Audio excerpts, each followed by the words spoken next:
Welcome to the J. Scott Outdoors podcast. Today we have my friend Coues OCD, Jake Lindsay, on the line. Jake, how you doing? I'm good, Jay. How are you? Oh, I'm doing great. Looks like you've been doing quite a bit of hunting already so far. Why don't you recap for us what's been going on with you? Yeah, the season started fast. It started with my son, who had a junior's deer tag. He shot a nice little buck on the second day of the hunt. Had a great time with him, and then a week later, he had a junior's rifle cow tag up in northern Arizona.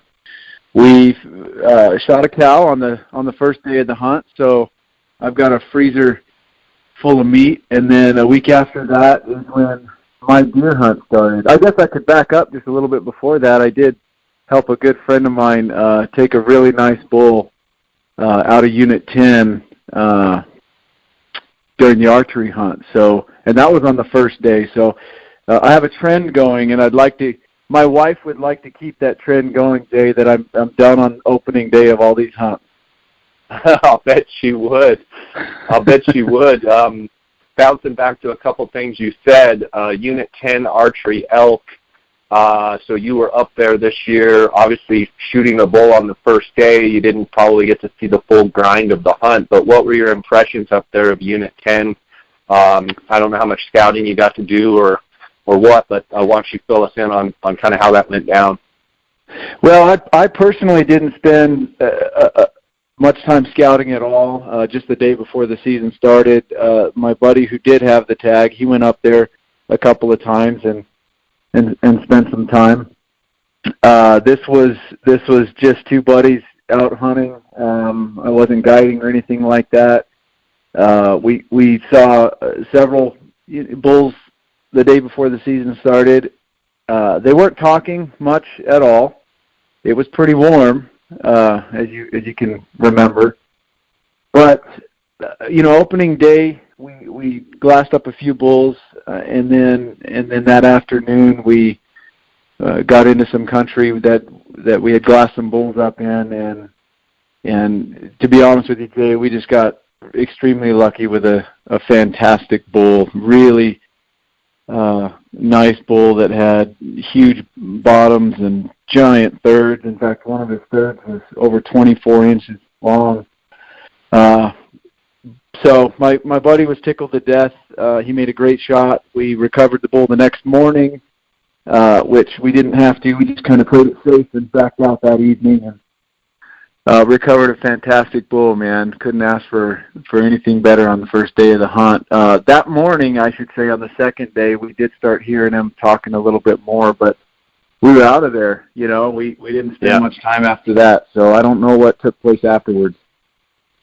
Sounds like from the way you're describing, like a 370 type bull, or what? Yeah. He actually scored 360, and in the low 360s is what he ended up at. Nice. Were the top ends, from what you saw, droughted a little bit and main beams droughted? It's hard to say, Jay, because I saw a couple of bulls that had great top ends, and I don't know. Okay. I'm not a biologist, and so I can't really break that down as far as when we're seeing bulls that are standing right next to each other with different top ends. This bull, I would suspect he was a little bit of an older bull, carried some good mass to him also. But yeah, you might describe him as the type of bull that was stunted there at the end, maybe drought top end or whatever. But I saw some other bulls with some great top end, so I can't really answer that question. So your son's cow hunt, how rewarding is it for you to get to hunt with your son? And was the cow hunt a situation where they still bugling? Did you glass them up? Kind of how did that hunt go down, or did you sit and wait, or how did it work? No, it was. I think it's a fantastic hunt for youth hunters to get to experience because the weather is just amazing up in northern Arizona during the first couple of weeks in the second week in October.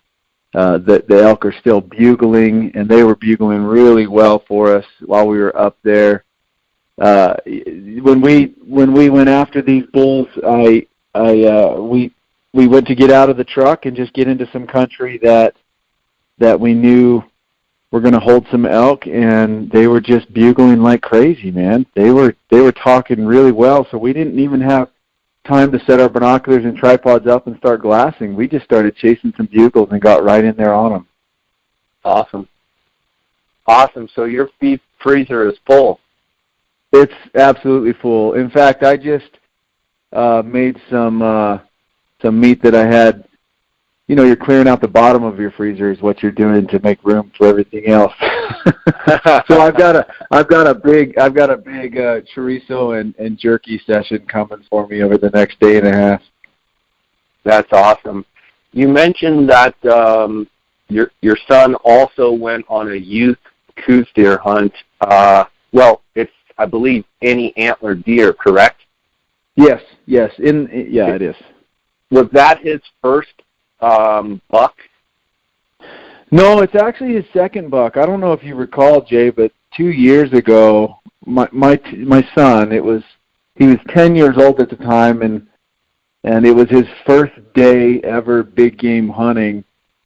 He actually shot a buck on his first morning ever big game hunting. He hit the buck a little bit far back, and about 10 minutes later, a lion jumped on it. Oh, I forgot about that. So as we scrambled and tried to figure out what to do, the lion and the deer went rolling down in the bottom of the canyon, and thankfully my buddy Andy was with me, and Andy got a hold of his wife to get the hound dogs out there, and so they made short work of it. The dogs trailed right over the top of the deer that the lion finished off. The lion had buried it already, but within about 2.5, 3 hours of that lion finishing that deer off, we had the lion in the tree, and my son was able to actually take a lion as well on his first day big game hunting. Officially spoiled for life. Surprised you didn't just mic drop and throw it down and say, "Okay, I'm done."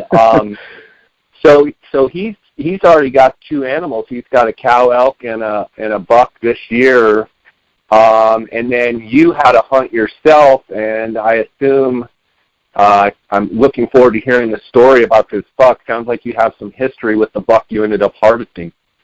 Yeah, I do. I feel really fortunate that it all worked out finally. Tell us about it.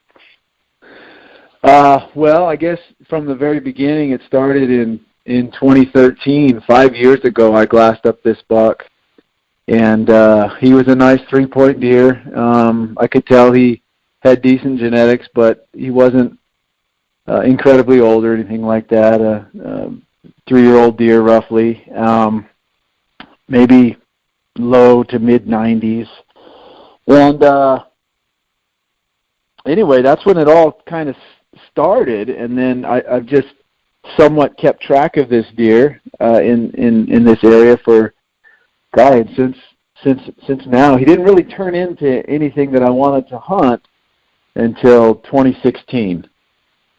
So he just gradually got bigger, 5 inches here and there, and then in 2016 he went from. In 2015 he was probably a 103 type deer, and then in 2016 he jumped up to high teens, maybe even a little bit better. How did his configuration change from the 103 to high teens? So when he changed from a 103 type deer to a high teens, it seems like his points got longer, his beams got longer, eye guard stayed roughly the same, and that was kind of one of my identifying characteristics that I knew that he had, was his eye guards and everything. But his G3 on his right side from 2015 and 2016 grew off of the base of his G2, and it was probably close to 9 inches long. and he actually had a little kicker coming off the inside of that G3 as well, but just a big 3-point on the other side. But that was when he made his biggest jump and kind of a unique change also, which coincidentally he changed even the next year, 2017. That G3 didn't come off the base of the G2 anymore, and then he grew 2 kickers off both G2s, just a big 3-point in 2017. Okay, a couple questions here. So what you're saying is on his, I believe, right side, you said that he had a G2 and a G3 kind of came out of the base of the G2. But then in 17, he threw that off completely and went to kickers and had a normal G3. Is that what I'm hearing you say? That's right. Yeah, that's right. Okay, and by being able to, what were you using, his eye guards to know that it was that buck for sure, or the curve of the main beam, or what, I get a lot of questions, guys, watching bucks from year to year, and, sometimes they're wondering whether that's the buck or not. What do you use to be like, yeah, that's the same buck? Yeah, so if I'm just basing it off of his antlers alone, it was his eye guards that kind of gave him away to me. They were closer to the base, I guess, than some other bucks, and they sort of angled in as well. So a little bit narrow, I guess, on that width in between the eye guards, and they sort of angled in.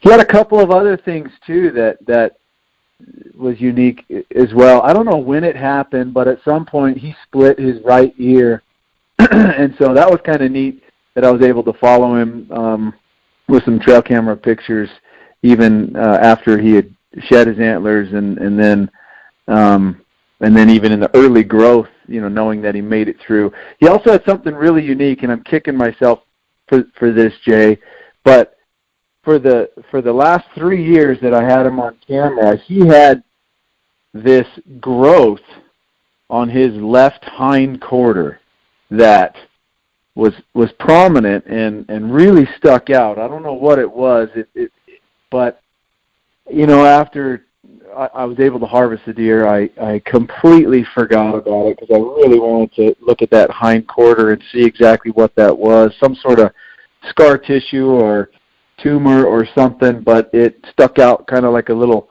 baseball or something that I was able to sort of identify him with as well. Very interesting. A couple questions following up before we get into this season, and you followed him this season before the harvest. So you first see him in 2013. He becomes a prominent buck in 2015, 16, really blows up in 16, 17.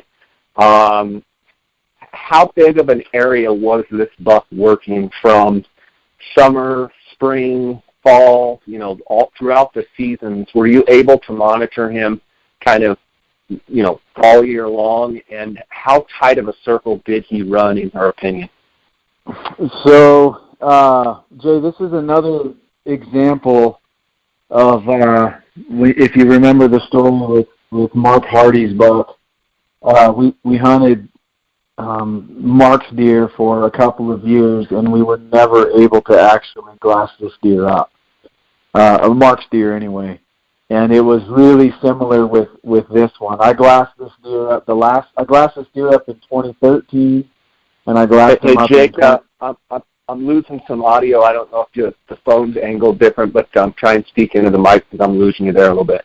Oh, okay. I'm sorry. Perfect. That's a lot better.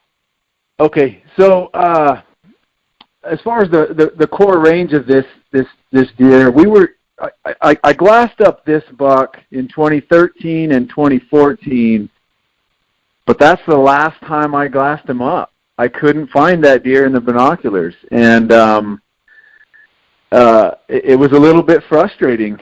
He was giving me everything that I could throw at him. I just couldn't pinpoint this deer. But can I ask you a couple questions? Can I dive in there real fast? Yeah, go ahead. So 13 and 14, you were able to glass them, but then he gave you fits and you couldn't find him in the binoculars. At that point, did you dive into what you thought was his core area and hit it with trail cameras?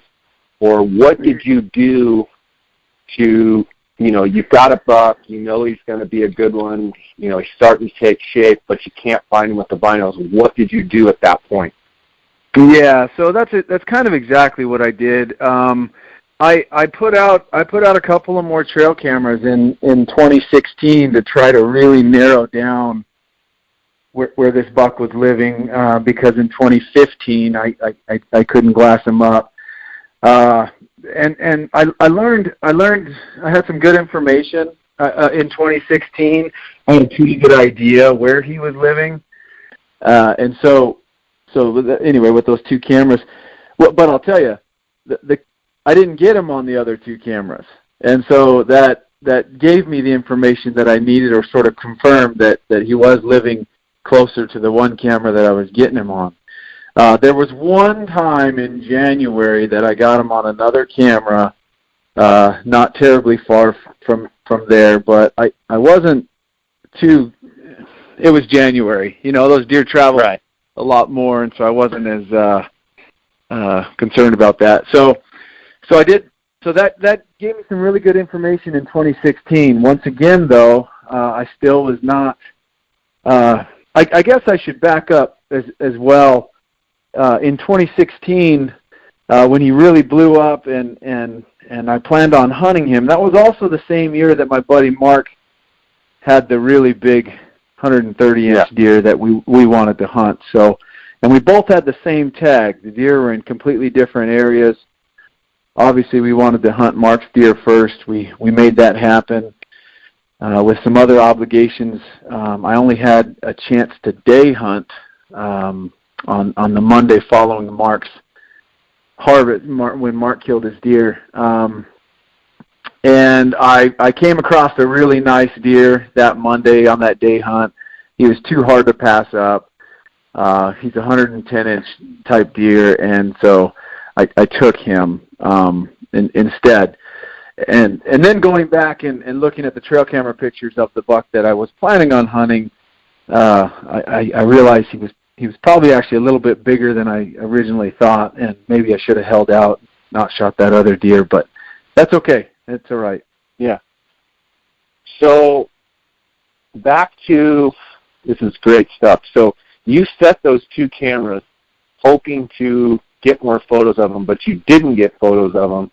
So that actually gave you the data that deer is not wherever you set those two trail cameras, and that wherever that one camera was, that was kind of his core area. Even though you didn't glass the deer up in 15, give me an estimation of, from, say, that camera, core area from maybe where you killed him in 2018. Like, are we talking like a half-mile circle?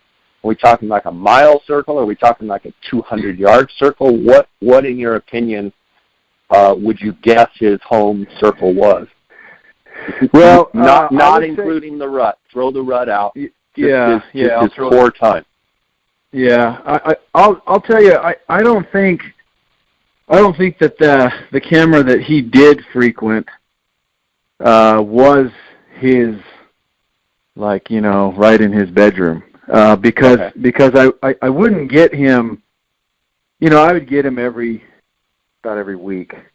And so I don't believe that camera was right in his bedroom, but just based on the direction that he kept coming from, and the direction he kept coming from, and then the direction he would leave, and where my other cameras were, I just had a really good feeling. I knew where he was living. And so if I were to put a radius on it, I would say no more than a half a mile radius. Okay. No more than a half a mile, and it could easily have been even smaller than that. Okay. You mentioned something there that I want to touch on. You mentioned noticing in the pictures the direction that the buck came from and the direction the buck left. was that a consistent pattern that he always came from a certain direction, or the majority of time came from a certain direction and left a certain direction, or was it very a random pattern? No, it seemed very, it wasn't random at all. It seemed methodical, and he knew exactly which way he wanted to come and which way he wanted to leave. I never, in the 4 or 5 years that I've got this deer on camera, actually, minus that one time in January, that deer was always coming from the same direction. What did that lead you to believe, or what did that help you in trying to determine where to, glass that deer or figure out that deer? Well, it told me I was stubborn, number one, that I kept trying to find him in another spot when he wasn't. It just I don't know. It's probably just really simple in the sense that I didn't think I think at the moment I didn't think it was going to be that simple. Well, it's got to be just kind of a coincidence. He's coming from that direction. It can't be that simple. But that's exactly what it was in the end. Is that's exactly where that deer was living. Is where he was coming from. Okay, let's fast forward then to this summer, and or even last spring, or the last photos you have of them, and then how it progressed into this summer. Did you get more photos? Were you able to then start glassing them up and kind of walk through the process of, up into the harvest? Yeah. So, he came down a little bit and did some rutting in January, where my camera, where the one camera is that he frequents, and so he did that in January. So that kind of confirmed that he made it through the season and everything like that. As soon as the summer started, I noticed right away when he showed up, and that was based on the split of his ear, and so that was exciting. And he seemed to, I will say, and I don't think it has, I don't know what it is, but when you compare pictures of previous years, he seemed to be about a week or 10 days behind in growth than he was the year before. I can't really explain that. It's kind of a mystery to me because he finished out perfectly fine. But as far as my scouting goes and everything like that, I really wanted to dedicate as much time as I could to this deer. I knew that he was an old buck. I was surprised that he had lived as long as he did, and so I just knew that this was going to be a year that I really needed to try to make it happen. So I glassed several times hiking in there. The closest spot where I can glass this deer from, it's still almost a 2-hour hike from my truck. So it's not that you can just hike a couple hundred yards and go look for a deer. It's at least a half day, minimum that you're dedicating just to go try to glass for them. I saw several other really good bucks, but Jay, I could not pinpoint it. But I wasn't. I'll be honest with you, I wasn't that concerned. I don't know, it just felt a little bit different. I felt like I knew where he was going to be living, and I was going to have some good help on the mountain with me and Mark, and I just knew we were going to find him. Was it a deal where you didn't really want to press in too tight in fear of bumping him out of his pattern, and so you knew that kind of the time, that once the time came that you were going to then, circle the wagons and press in pretty tight during the hunt? Sure. Yeah, I don't. If I'm looking for a particular buck, I don't get. For me anyway, I don't get much closer than 1,000 yards. There's just no need to, in my opinion. With, I guess if you've got some smaller glass, you might have to, but I use the 15s primarily with my glassing, and then I've got a spotting scope, so there's really no need to get any closer. But and Jay, as you know, that those big bucks, you start throwing their patterns off, and they kind of know what's up. They recognize those things. So I try to stay out of there as much as possible. As far as checking the cameras and stuff like that goes. As soon as I know he's on there, I generally don't check them very often. There's no use to, and then maybe it's just an extra bonus at the end of the hunt. If I take him, I'll go and check and get more pictures of him and stuff. But that's really not my concern anymore if I know he made it through the season. Okay, so as the summer's going on, you still haven't put your eyes on him, but No. you've got some trail cam pics. So when was the first time you put your eyes on him? Did you see him before the hunt, or was it like, there he is, boom, I got him? Tell us how it went down. So I got up to, my hunt started a couple of Fridays ago, and in Arizona our hunts, most of them anyway, start on Friday. I got up there on Wednesday, and I did not glass that deer up on Wednesday. And then Thursday morning, which is the day before the season started, about 10 minutes to 8 a.m., I glassed up a deer, and he was within a couple of 100 yards of where I really felt like the core area of this buck was living, and I could tell right away with the 15s, and he was about 1,500 yards away from where I'm glassing from the day before the season.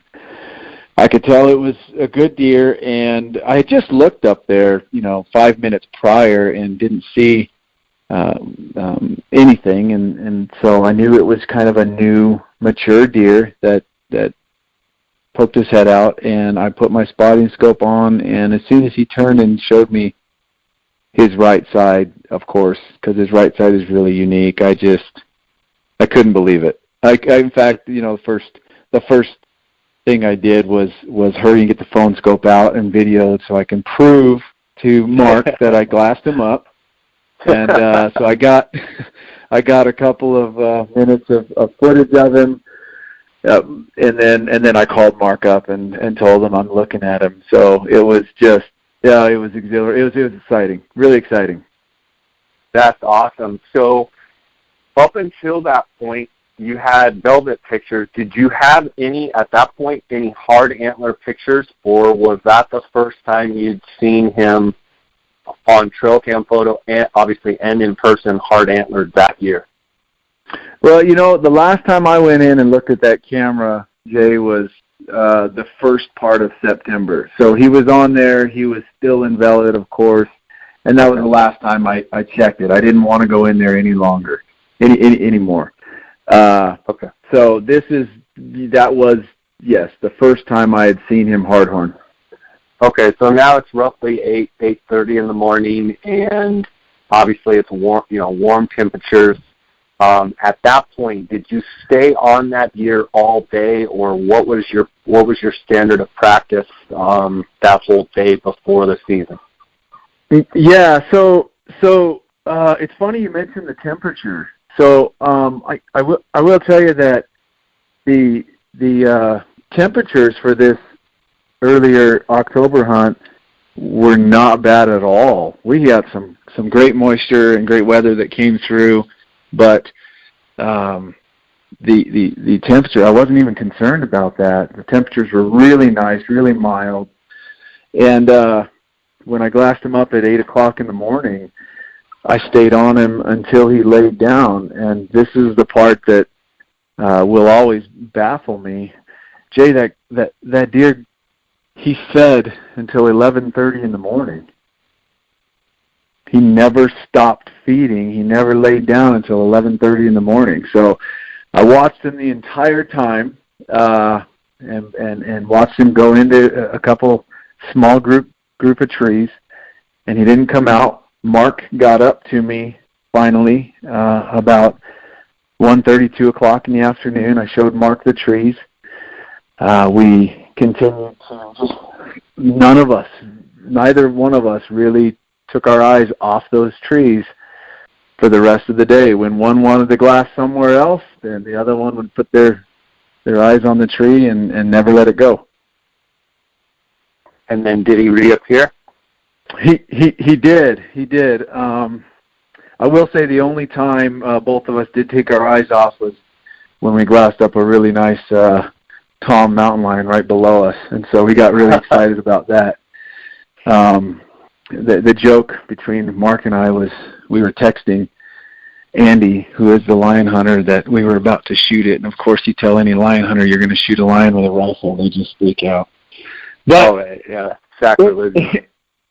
Yeah, so we watched the deer, and then he didn't get up until 5:45 in the evening, so it kind of made sense, you know. He stuffed his face until almost noon, but he got up at 5:45 and just started feeding around, and we only had about another 45 minutes of glassing light. We watched him until we couldn't see him anymore, and he only went probably 100 yards until we lost sight of him. So we kind of had a really good idea that, you know, we were hoping anyway that we were able to pick up where we left off, you know, the night before.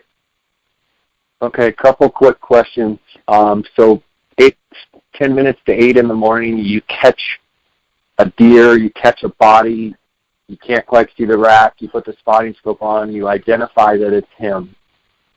So obviously, that's morning sun. Is the deer in the sun? Is the deer in the shade? And furthermore, as he fed till 11:30 in the morning, was the deer in the sun or deer in the shade? And without giving your spot away or anything like that, was he in thick vegetation? Was he in the open? What was the deer habitat right around where you first saw him? And then where he fed for, a couple hours, and then where he bedded down. Or, is it super thick? Is it a shady basin? Is it a sunny basin? Like, what are you looking at? Well, it's pretty thick, all over up in there. The sun,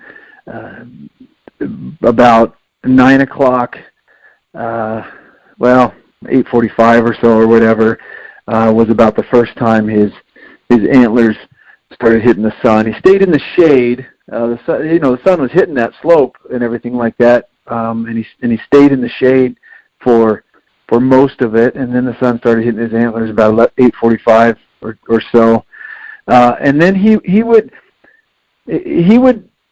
kind of. I mean, he would walk through the sun. It seemed like he wouldn't have a problem walking through the sun. I got some video of him that I shared on Instagram of him walking through the sun. He wouldn't spend a ton of time there. He would venture over to the shade and spend some more time in the shade and stuff like that. I would say more than anything, what I was fascinated with was the buck's movements. He seemed, he always seemed very cautious and very aware with every step that he took. You might notice in one of the videos that I posted as well, he seems almost arthritic, as he's trying to climb up those rocks a little bit. So I think it's probably a combination of maybe he doesn't get around as well as he used to, combined with this is what's kept him alive by staying close to his core area, but also not being complacent when he's feeding and different things like that. He would pick his head up and take one slow step and watch for probably 5 minutes, and then he'd feed, put his head down and feed just a little bit, and then he wouldn't do that for very long, and then he'd pick his head up and watch everything a little bit again. So while he was chewing, his head was up a lot of times. He'd take a bite, and then he'd be totally aware with his eyes and his ears while he was chewing. Yeah, you could tell he was just a wise old buck. That's exactly what he was doing. Was he with any other deer, or was the buck a solitary buck? And in a lot of your data and trail cam photos, was he always by himself, or was he with other bucks? In 2013 and 2014, he would hang out with other bucks. But as soon as 2015 came around, I never saw him consistently with another buck. In fact, it was always sort of comical when you looked at the trail camera pictures. It was almost like you had bucks on the trail camera, and then they'd pick their head up and they'd get alert. They'd get alert, and then they'd run off, and he'd walk in. He'd walk in like, "Do you see this on my head? I am the king. Get out! You are not worthy." Yeah, it was always really interesting. In fact, I saw more does. He was with does were more comfortable with him than the bucks were. Until he was by himself that evening before the hunt started. Nothing looked any different. We watched him basically all day long, Thursday, and then put him to bed that night until the next morning, which is pretty fascinating. I got a quick question I got a quick question before you go into the next morning. From the time you saw the deer at 7:50 in the morning to the time at night when it got so dark you couldn't see him any, how far of a distance from point A to point B was that? So a whole day's period worth of movement, how far? Oh, that deer, whole day's movement, he didn't move 150 yards, maybe closer, 150 yards maybe. Okay, 150 yards. Okay, so you watch him till dark, you guys hike out, take over the story from there. Well, we didn't hike out. We stayed there. We're up. Okay. We're up on the mountain. Stayed the night on the mountain, right there. Stayed the night on the mountain. Woke up the next morning and got out on our point where we glassed from, and just started glassing. Started seeing a lot of the same bucks that we had glassed up already, and another kind of interesting part of the story was I got another buck in this area that's a really nice deer, and I glassed him up in velvet. And what's interesting is I also only have him on camera one time, but it was sort of his early growth, and so I couldn't really tell what he was then. But when I glassed him up in the first part of September, oh, he's a fantastic deer, really nice deer. And I sort of just called him my number 2 buck, right? Right. And I told myself for the hunt, don't be greedy, don't be picky. If that number 2 buck gives you an opportunity, you really ought to consider taking him. So here he is, opening morning in your bios. Oh, here he is, opening morning in my binos. My saving grace, of course, is I had Mark with me, and we're both looking at this deer, and he's a really nice deer, and he'll score really well, but he's a young deer, and he's a little bit smaller than we originally thought. He'll still score well, but he just didn't do it for me, and it was a hard deer to pass up, and it's one of those deer where you got to stop looking at him, or you're going to end up shooting him. Right. So I took my spotting scope off. I said, it's opening day. The sun's barely even up. We gotta find this other deer. And in fact, Mark is sitting behind me, and he keeps wanting to look at him, and he keeps talking to me. Oh, he's a pretty nice deer. But anyway, we both end up taking our eyes off of him, and we put our binoculars right up to the spot where we feel like this number 1 buck is going to be. And we had just been looking at that spot up there, just a few minutes ago. And we see 2 deer up there, and they're sort of tickling antlers together, sparring a little bit. And I look over at Mark, and Mark's got he's looking up there as well. I say, you see those deer up there? And he said, yeah, there's a couple deer up there tickling antlers or sparring a little bit. So I get my spotter out, and put my spotter on him, and it's him. It's my number one buck, and he's sparring a little bit with this deer was barely even a forked horn. Just a tiny, tiny little spike forked horn, and I couldn't believe it. And so Mark and I both. Distance? He's the same distance, Jay. No. How far are you from your deer? You know, are you 1,000 yards from? Yeah. I'm about 15 to 1,600 yards. Okay. There he is.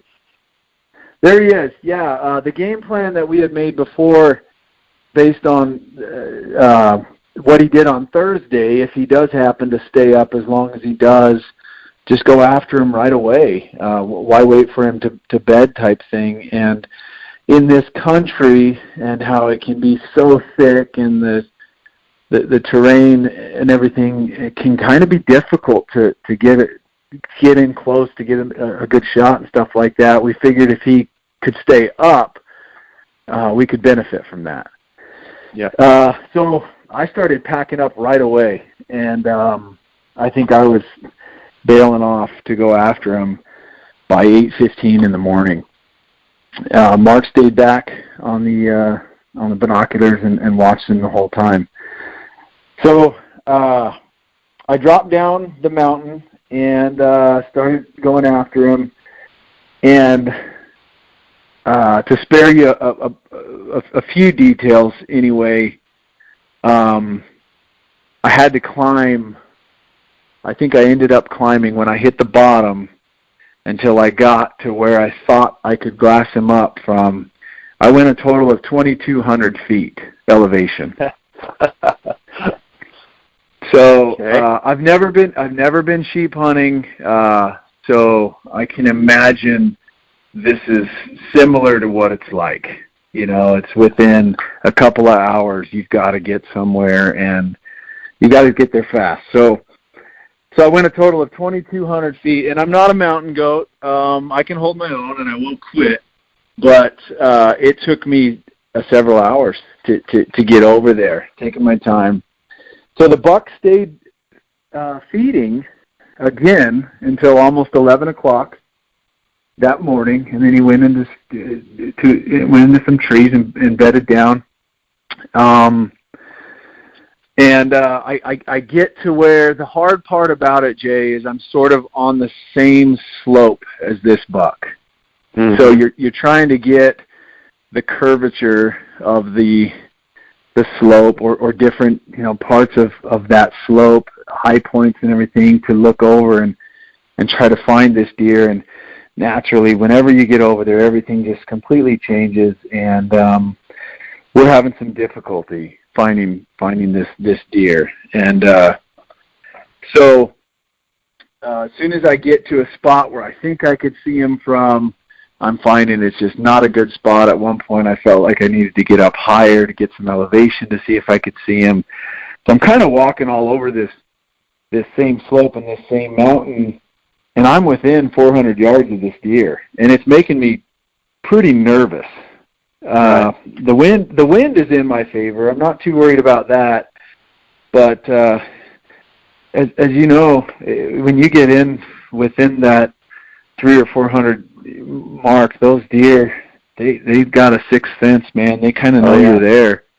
Yeah. So I was taking my time, but covering all that distance and all that elevation, I finally got to a point at about 1:30 in the afternoon. I've been hiking around the entire time, trying to find a good vantage point.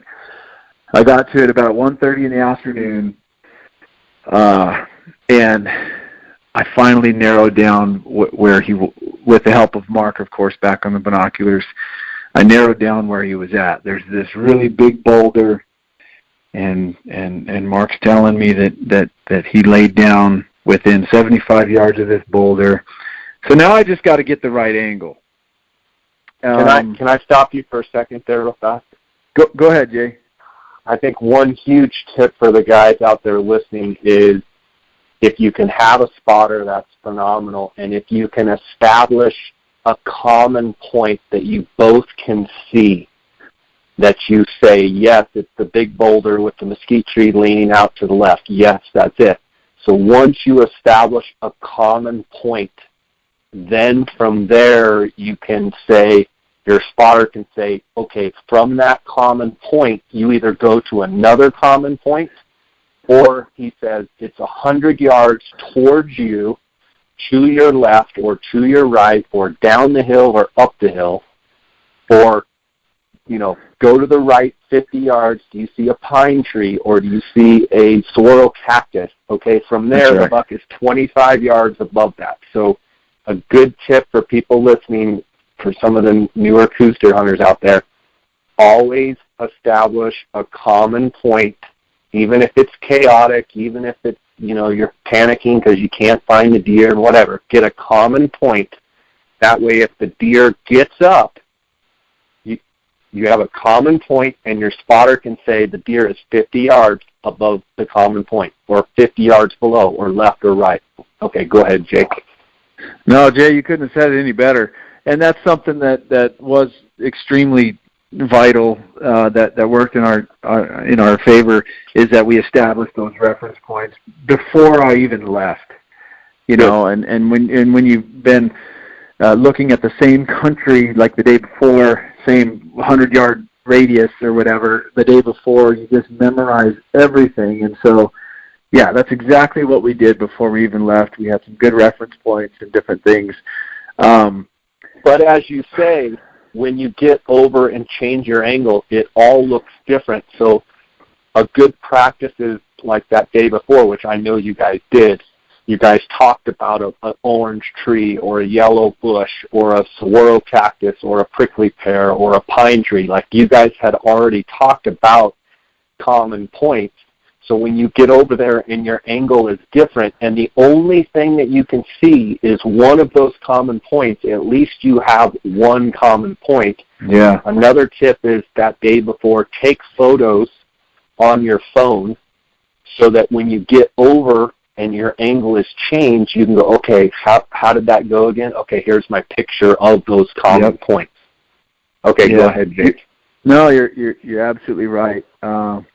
So, and just to add on that, I would make sure it's a large common point. It's a big reference point, and I mean really big, because when you get over there and you're in some thick country and big country and stuff like that, that giant pine tree becomes 50 giant pine trees. So it can.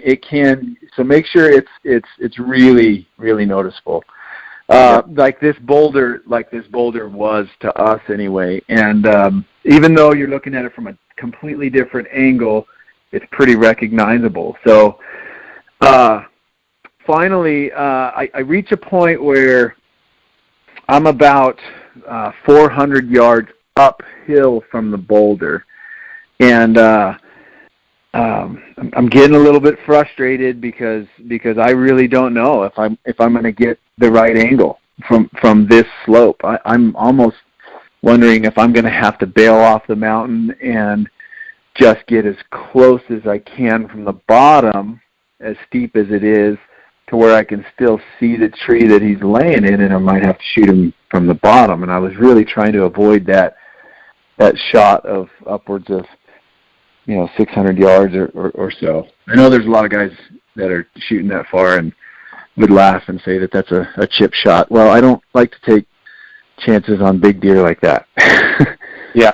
So anyway, I tell Mark I got to get a little bit closer and peek off the edge where I think I can get a better vantage point to this deer, and the risk in doing that was I was probably going to be within 200 yards of this deer.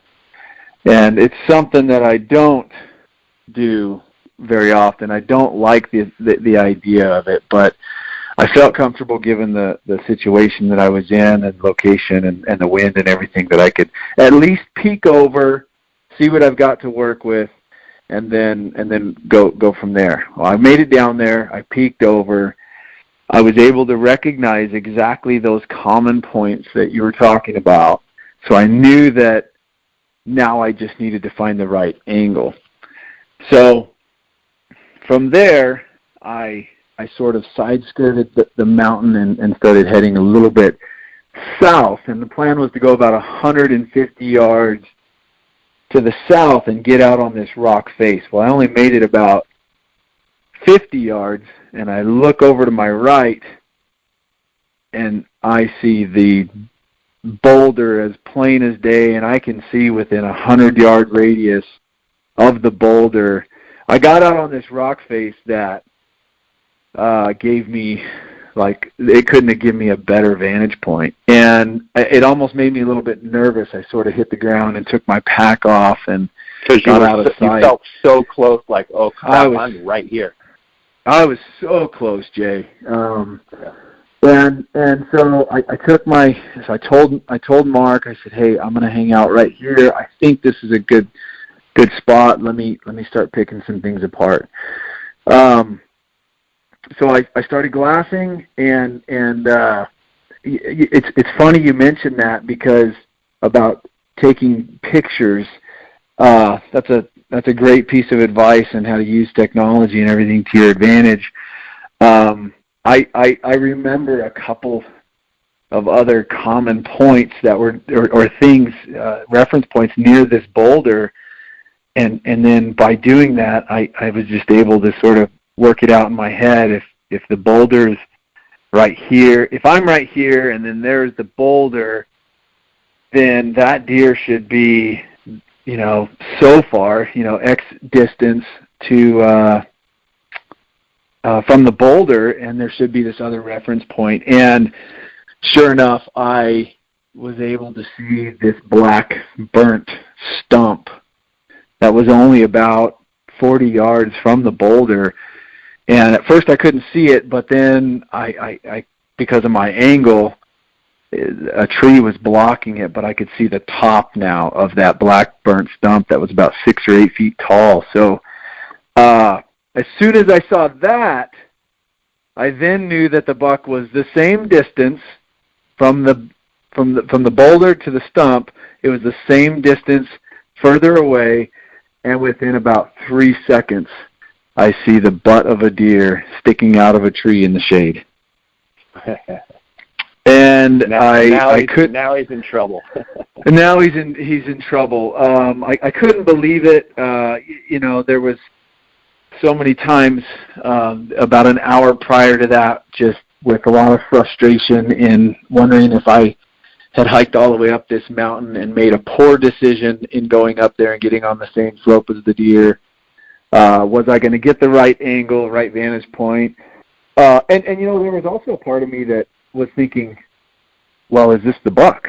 Right. All I see is the body of a deer. It looks like a large, deer in there.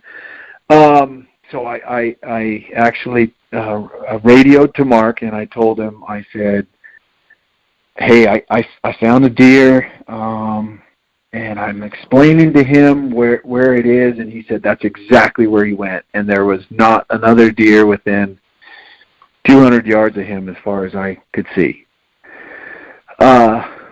So I just set my rifle up, and I put my rifle, I set everything up as quickly as possible just in case this deer was to get up and start getting nervous and leave, and I was ready to shoot and everything. Before you found him? No, I mean as soon as I found him, because when you see that deer and he's bedded and you're that close, I can't even see this animal's head. I don't know if he's looking through the trees at me, if he's been watching me for the past 15 minutes and he's nervous. So I just hurried and threw everything down. First thing I did after I saw him was I ranged the tree, and then I just threw my gun down and put a round in the chamber, and then got back on my 15s to see exactly what he was. And it's really hard to tell at first, but then he kind of turned and gave me a look of his left side, so I knew it was a buck, number one. And then So now I'm really just trying to pick everything apart to see if it's the right buck. And, I got Mark telling me on the other end, it's got to be him. That's where he went. And clearly I trust Mark and I want to believe Mark, but I don't want to make a mistake. And then he kind of turned his head a different direction, and I could see a really big frame. And I just, at that point, as soon as I saw his big frame, I was convinced. I was convinced without knowing for sure that it was him. So I laid down, and I told Mark, I said, I'm going to shoot him in his bed. I feel really comfortable that I can make the shot. And I got about half of his body sticking out of the tree. I'm looking into the shady side. And so I feel like pretty confident in making the shot. And I dial my scope up just a couple of clicks, and I slowly squeeze the trigger, and the gun goes off, and my scope falls right back on the deer, and he's still laying there, and he hasn't moved an inch. Oh, and no. I really thought to myself, well, he's dead. He's dead in his bed, and I'm just going to watch him and wait till he starts squirming and kicking. How much of a down angle? Pretty. I mean, I would say close to 35 degrees, maybe. It's pretty steep. Okay. Nothing terrible, but it was enough to where he was 265 yards. And I went ahead and shot him. Or anything, or is he just the same exact position? Same exact position, Jay. This deer hasn't even moved. So he was 265 yards. I dialed him in and shot him for 250 just because of the angle. I honestly wasn't even concerned about missing at that point. And so this buck just didn't even flinch. So I said, forget it. I don't even care. So I jacked another one in, and this time I aimed as I was looking through the scope. I noticed that my first shot, just because you kind of take that mental picture of what you're looking at, was a little bit closer to a couple of small oak branches that were laying kind of over his back. And so this time I aimed just a couple of inches lower than I did the first time. And I squeezed it off, and that's when I heard the whop and the big return from an impact, and my scope fell right on the deer after the recoil, and he came blowing out of the tree, and he only went about 4 feet and just rolled upside down, and he was done. Nice. So, do you think you hit a branch on your first shot, or do you think you shot over him? No, I know where I hit. And if you look at the pictures closely, unfortunately, you'll know as well. So Mark and I celebrated through the radios, of course. Mark packed up his stuff. I hiked over to the buck. It took Mark almost a little bit more than 2 hours to get to me just from his glassing point.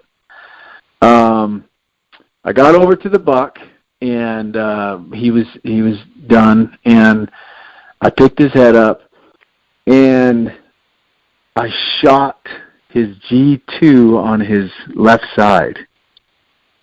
Oh no! If you look at no, I did not shoot it off. Hit it. It hit it, and so and the funny part about all of that, Jay, anytime I ever see a bullet hole through an antler, I always laugh and I always make fun of the hunter. Yeah, how in the world did that happen? Yeah. Yeah, you got buck fever, or you dummy, look what you did. So I don't care. I've had, of course, that's the price I'll pay. That's no problem. I've had everybody that looks at the deer, they say, "Oh, what happened right here?" So, but I'll tell you, when I walked up to him and I saw that his left G2 was broken, the first thought in my head was, "Oh no, he hit a rock when he fell," and because it never crossed my mind that I hit him in his antler until I just started looking at the antler, and I said, that looks exactly like I shot him in the antler. Oh, and no. So I went back and I looked, and I was sitting in his bed where he was laying and looking up where I was shooting from, and I could see the branch that I hit. Really? My first shot deflected off a branch. It hit him. Thankfully, his G2 on his left side is really heavy, so it only blew off. When I say blew off, it didn't cut it in half. It just sort of blew a chunk off the side of it that splintered up and sort of took the tip off the G2 as well. But for the most part, I still have enough to work with as far as when I get the antler repaired. So I'm surprised that if you hit the antler that the buck wasn't moving around shaking his head. It must have been such a clean, because you didn't see any movement, right? The deer was just laying there like nothing happened. No, but, he may have been moving his head or shaking his head a little bit, but at 260 yards at 20 power looking through my scope, I'm just staring at this buck's body. Right. And his body isn't moving or squirming or anything. And so he may have, I think that bullet just hit the side of that G2, completely shattered it, and probably turned it into powder, whatever broke off of it, and it actually fragmented and hit the tip of his G3 and knocked that off also. Oh my goodness! In the pictures, I didn't see that. That is amazing. Okay, before we get to more of this, I want to take a quick second and thank the sponsors of this podcast. I want to thank Go Hunt Gear Shop. My friend Cody Nelson of over 20 years is the optics manager at GoHunt.com Gear Shop, and being the optics manager, he handles everything from binoculars to tripods to spotting scopes to rifle scopes and everything else in the gear shop.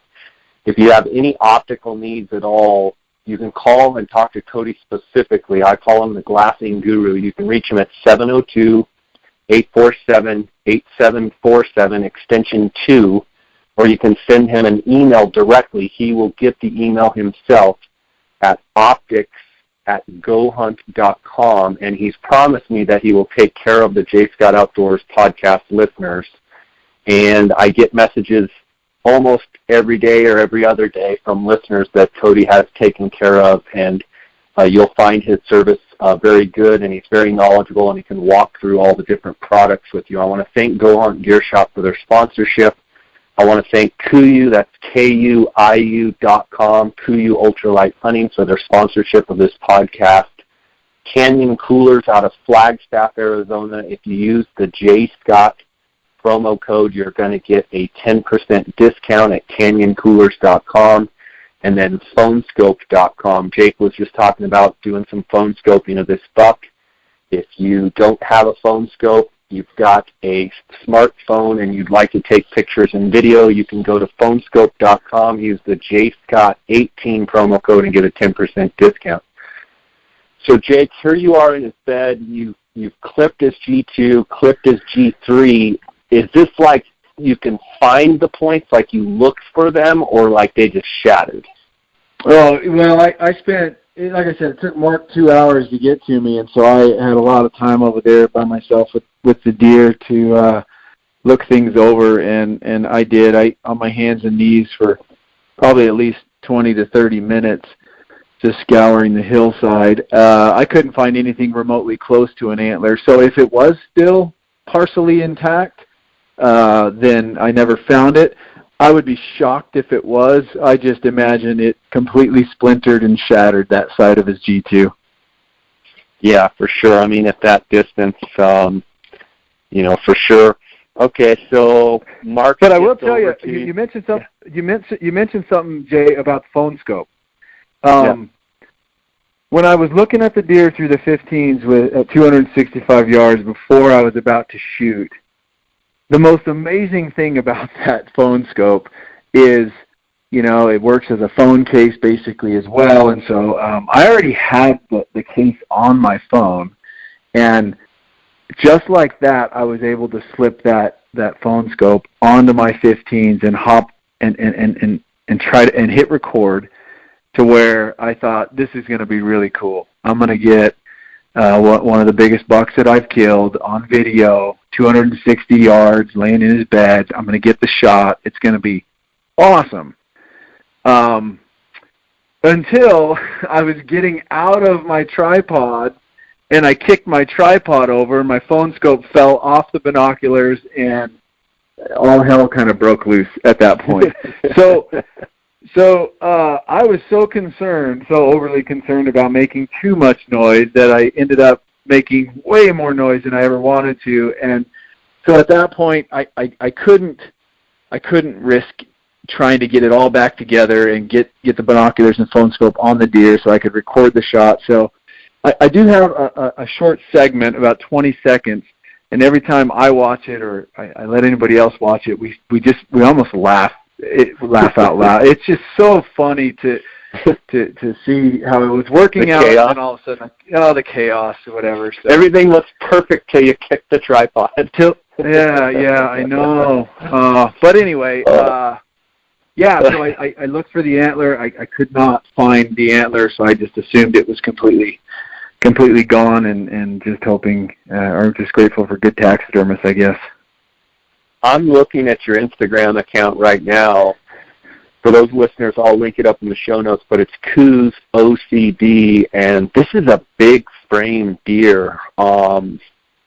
Just overall, just a lot of mass throughout the horn, and just a big frame, big beam, like heavy beam type buck. Really cool phone scope video here. Is this the biggest buck you've killed? You've killed a bunch of big bucks. Is this the biggest buck you've killed as far as score-wise, or is it the biggest buck mass-wise? How do they rank? Well, they're all super special to me in their own way. He is the heaviest buck that I've ever killed. So he does carry more mass than any other buck that I've shot. He is my second biggest buck. I killed my biggest buck went 127. So this one's my second biggest buck, but he's so different, right? Than anybody. I was really excited. I was able to finally get over to my buddy Andy and show him my buck yesterday, and he's just, I don't have anything like him. I either have something that scores well because they got long points or something, but this buck, it's interesting. Last year and this year and even last year, there was a couple people I shared the pictures with that thought he was a 105 to 108 type deer. And I never took any offense to it because I knew this deer a lot better than anybody else that I knew anyway. And so I knew they were kind of basing it off of, the average deer has this measurement and in reference to their face and different things like that. I knew that his mass was going to hide his length. Yeah, I knew that he was going to. It always does. Yeah, it does, and I knew. Andy. One of the first things Andy said when he looked at him is, he said, "I did not realize his points were going to be this long." So with that, I knew that everything was just going to kind of add up at the end, and he was going to be a little bit better than what most people maybe saw in the trail camera pictures and stuff like that. So I was pleasantly surprised when I put a rough tape on him anyway. Yeah. What was that, if you don't mind? So I measured him pretty, I feel pretty comfortable with it and everything. I measured him. That's even with the tips of his antlers broken off. He's 121 3/8. That's awesome, man. That is, and character galore. Just an awesome buck. Incredible. Yeah. You and Mark have just shot some incredible bucks. I know it's great. I've shared a lot of great trophies with Dara as well. I know it's awesome to have a hunting partner that, is as vested as you are in your success, and you guys work out good as a good team. That's awesome. The buck's awesome. The video on Instagram is really cool, and the story is even better. But isn't it interesting how each one of these bucks, they all have their own story, and that's what creates the connection. Coues OCD, that's what creates that. They're just such unique deer. Jake, we've got. Well, I'll tell you, Jake. Let me throw this in there, and I don't know if many of your listeners.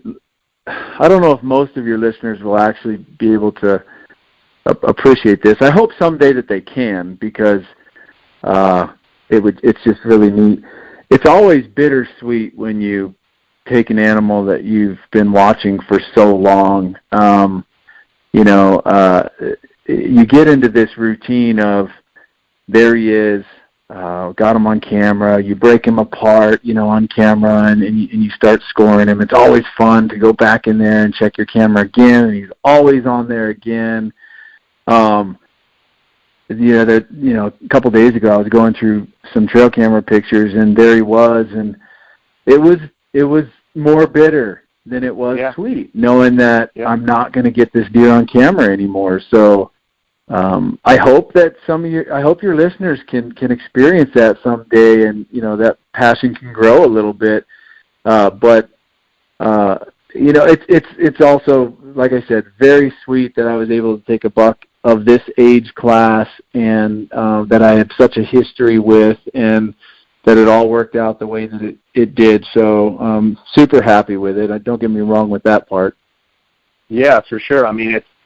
It's almost like a part of you is gone, but that there is a part of you that's added. And I know, I hope that the listeners can relate, and if they can, I hope they can someday, like you said. But it's literally, you think back of Coues deer, a lot of these trophies, whatever animal, maybe an elk that you've spent years with, or mule deer or whatever, but Coues specifically, since they're such, habitual, home-bodied type animals, and those of us that really love Coues deer, when you spend time and then you finally harvest, you're like, man, a part of me is almost feel like it's gone, but then it's almost like I've added all of that in my memory bank and in my heart that, you'll never forget it. So it's awesome, and I think that's why there's so many Coues fanatics out there. Got a few questions in, it's kind of a rough segue here, but got a few questions in from Instagram followers, and I know I've taken up a bunch of your time here, but let's hit a couple of these questions and then we'll conclude. I've got a question from iHunt, let's see, LT Hunts AZ. It says, say I have a specific canyon, hillside, or set of fingers I want to glass. How far away should I be glassing from? Does this change once they are bedded down? Well, I guess number one, it depends on what kind of glass you have. If you've got big enough glass in the at least 12 power range, or but most likely the 15s, and then do you have a spotter to go along with it? So it kind of depends on your equipment. I personally don't like to be within. If I'm essentially scouting for deer, I don't think I really like to be within 1,000 yards of that hillside. I feel like my field of view is just too small, and whatever. If I am trying to get in close to a deer and trying to find him, maybe in some thick trees and stuff like that, boy, 600 yards is even about as close as I want to get, because I got to spend a lot of time. And if you got to spend 2, 3, 4 hours or the rest of the day trying to relocate a buck, and then as soon as you relocate them, then you can make a move to get to your shooting position, I would say that's probably a good gauge anyway, that 700 yard range, maybe to try to locate them anyway, and then move in a little bit closer for the shot. I know guys are out there taking these really long shots. Good for them, I guess. I hope that they're being honest with themselves. So it depends on your equipment, I guess. Depends on other situations, but that's basically what I do anyway. Yeah, and I would take it a step further to say that, and I don't know exactly what your window is, but darn, I always say, if you find a deer you want to kill, you should never, as a rifle hunter, in our opinion, get closer than 300 yards. And obviously you just got 265 yards, but if you had to choose and had the same vantage at 350 yards, you would have stayed right at 350 and shot them from there. Oh, for sure, Jay.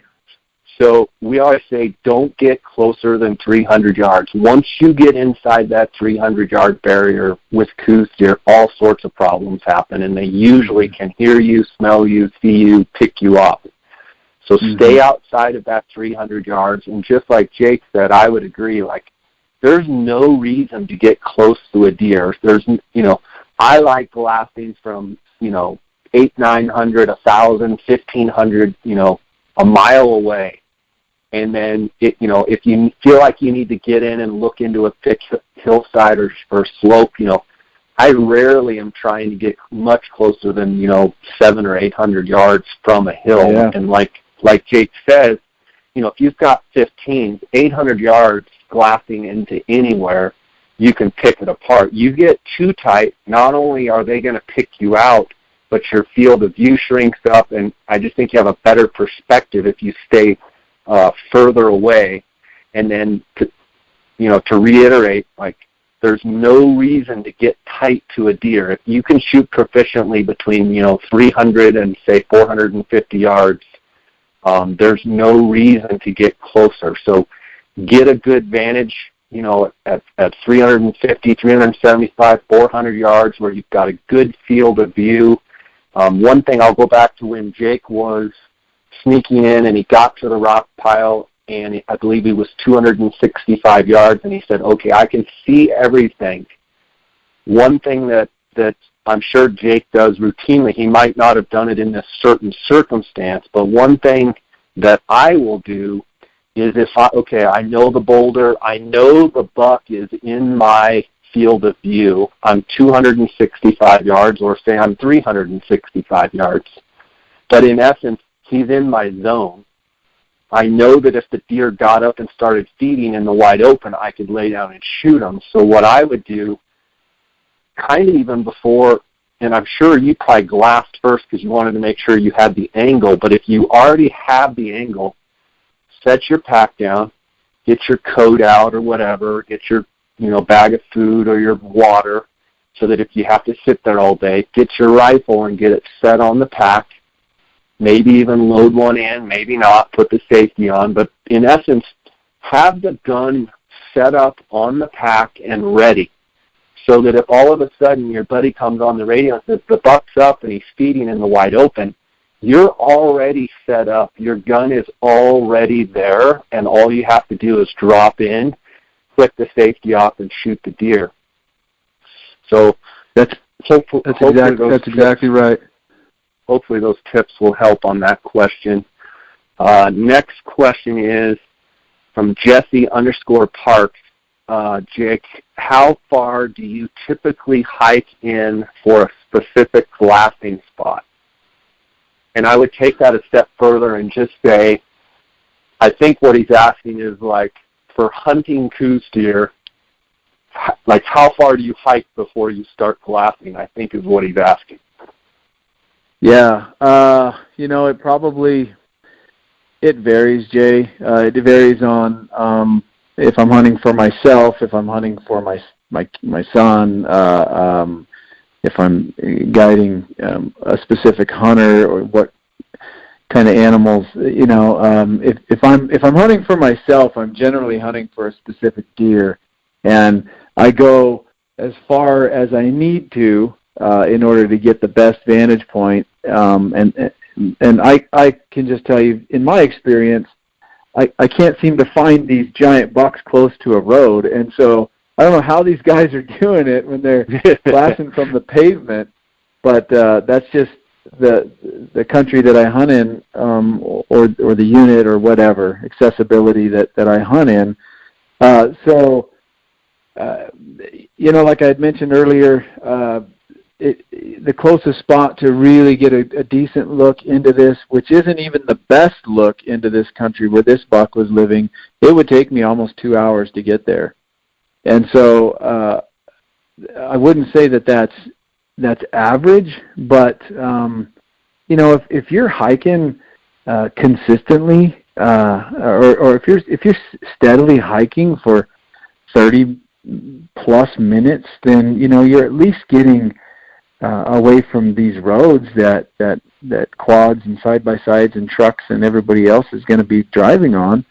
So if you want to get back into some country, then you're gonna be hiking. You're gonna be walking for at least 30 minutes to an hour, I guess. I don't know if that I think that's a great question. Yeah, I mean, I think it's in every circumstance it's different. So to say, you got to walk a mile from the road, well, it might be flat and you walk that in 15 minutes, or it might be straight up and down and walking a mile, it could take you 3 hours. So, I mean, I think it's all relative to the country you're in, but I think the gist of what you're saying, Jake, is get away from the roads a little bit, whether that be cross one canyon and get up on the next ridge, or, bounce from point to point or what have you. But, the closer you are to a road is likelihood that those bucks have been shot at, and those older bucks tend to learn, and they tend to get shot if they stay by the road. So the further you get from a road, typically you'll find some better bucks. Yeah.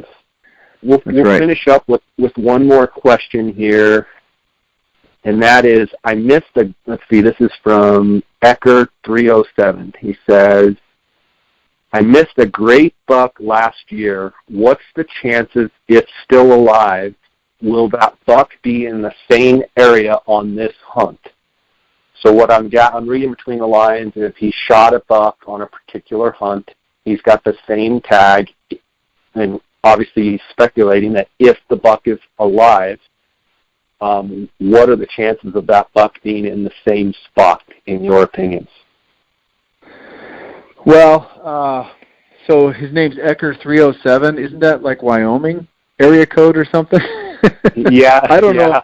I don't know if that's what it indicates. Well, right now he's asking the question because I ask questions for Jake Lindsay, so I'm assuming it's Coues. So let's just assume it's Coues. So let's just assume it's Coues deer. But how blessed would Wyoming be if they had Coues deer? Wouldn't that be amazing? So I think number one, I guess my first question would ask, what time of year was the tag that you had last year? Yeah. Was it an October or November hunt?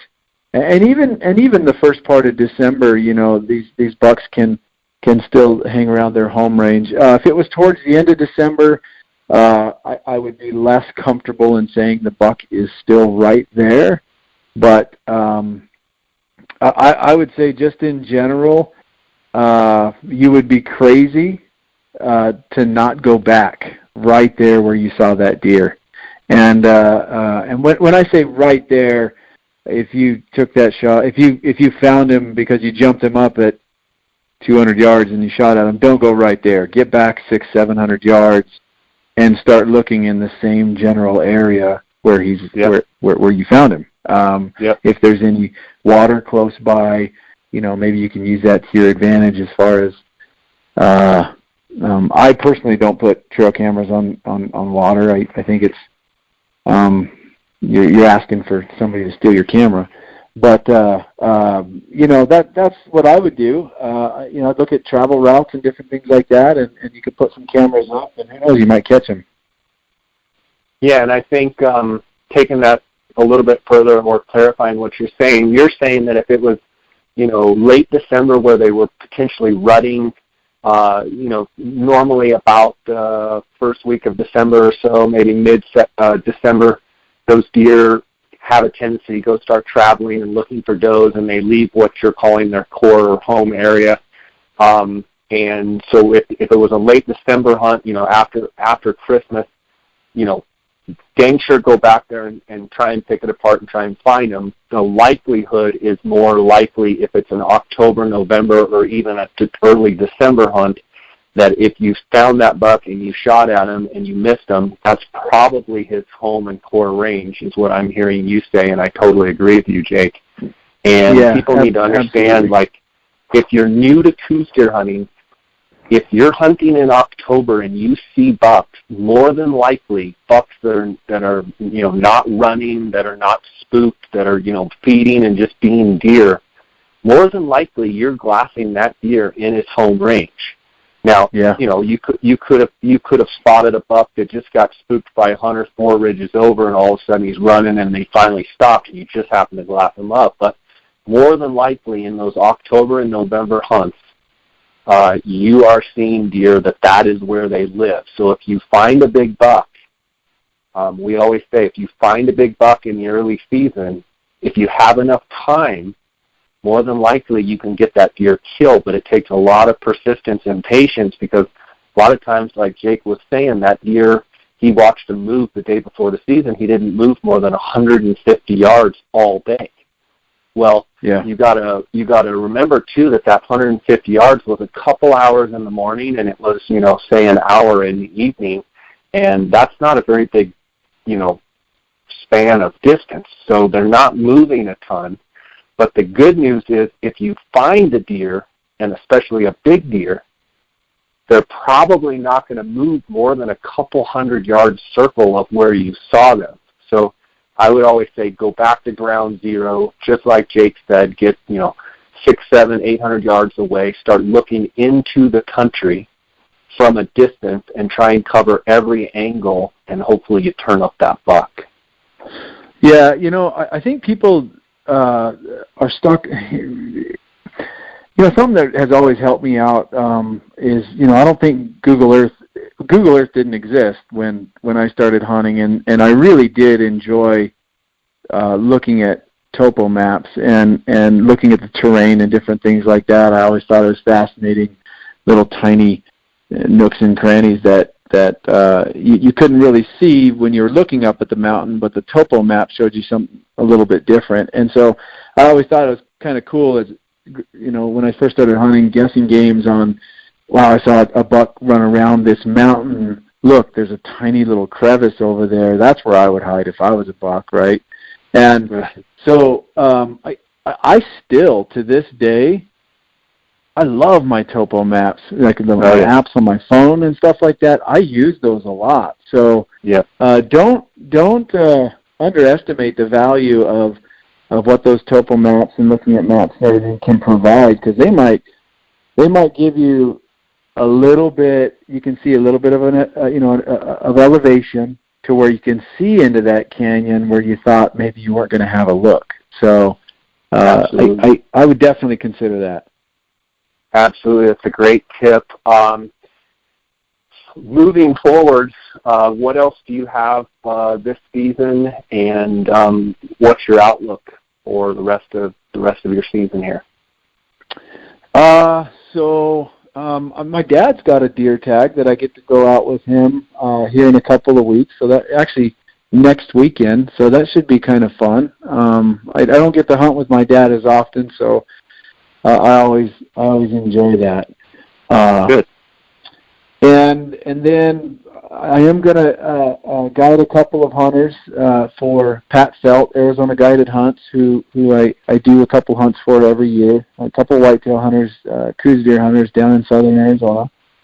And beyond that, I don't have anything else planned. We'll see what happens. Talking to a couple of people about their December tags. One that you were kind enough to send my direction, so we'll see if we can work something out, and maybe I get to go hunting in December. Awesome, man. Well, congrats on the buck, and congrats on your success. It was a great story. Appreciate you spending time on the podcast here, sharing your knowledge. It's always great to talk to someone as passionate as yourself, and wish you and Mark the best of success moving forward, and look forward to seeing what you guys knock down next year as well.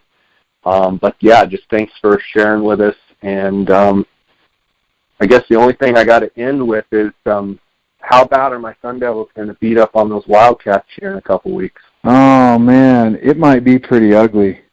No, it might be pretty bad. It's a what do they call it? A transition year, or a growing year, or a growing decade? I think we're in a decade right now. Growing decade. Here's the deal, though. It doesn't matter. I mean, you can throw their records out the window. That rivalry games, crazy stuff happens, and it's something I look forward to every year just because it's such a crazy game. It doesn't matter if one team's way better than the other. It seems like, you have like 3 blocked punts, blocked field goals, a kickoff return for a touchdown. I mean, it's just a crazy game. I'm looking forward to it. I actually love the banner with U of A fans back and forth, and a lot of the Instagram followers. I love getting messages, and it's heating up, and it's going to be fun. So, buddy, God bless you. Thanks for your time. God bless you, Jay. Thank you. Take care. All right, buddy. Take care. All right. Bye.